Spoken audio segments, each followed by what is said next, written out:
Olá! Hoje a gente vai mergulhar numa nova lei brasileira que tá redefinindo o que significa ser pai e mãe. Uma lei que tenta colocar no papel algo que muita gente achava impossível de medir: o afeto. E a pergunta que guia toda a nossa conversa de hoje é essa: amor, carinho, presença, tudo isso pode ser exigido por lei? É uma questão bem complicada, sabe? Com um peso emocional e jurídico gigantesco. E parece que no Brasil uma resposta já está começando a aparecer.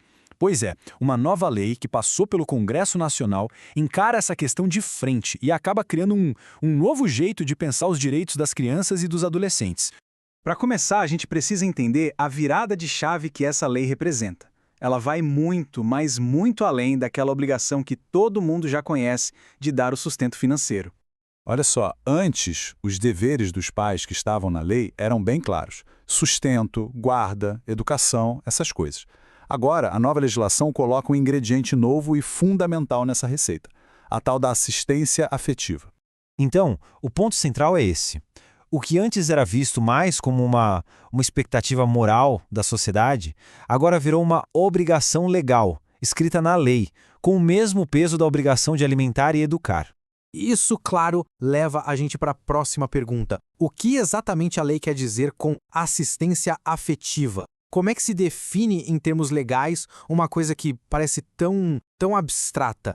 A lei, lá no artigo 4º, dá uma definição. É o dever de acompanhar a formação psicológica, moral e social da criança. Ou seja, a lei não pode obrigar ninguém a amar, isso é impossível.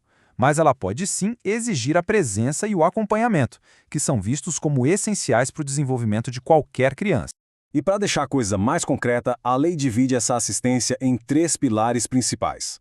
Não é só um conceito no ar, são ações que se espera que aconteçam: orientação, apoio e presença.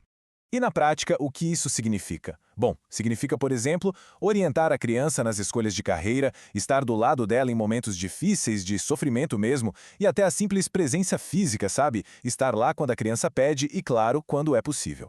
Agora, vamos para a parte que realmente dá força para essa lei: as consequências. Afinal, uma obrigação sem consequência é só uma sugestão, né? E aqui está a frase mais importante de toda a lei. O artigo 5º é bem claro. A falta desses deveres, incluindo o abandono afetivo, é considerada uma conduta ilícita. E isso pode levar à reparação de danos.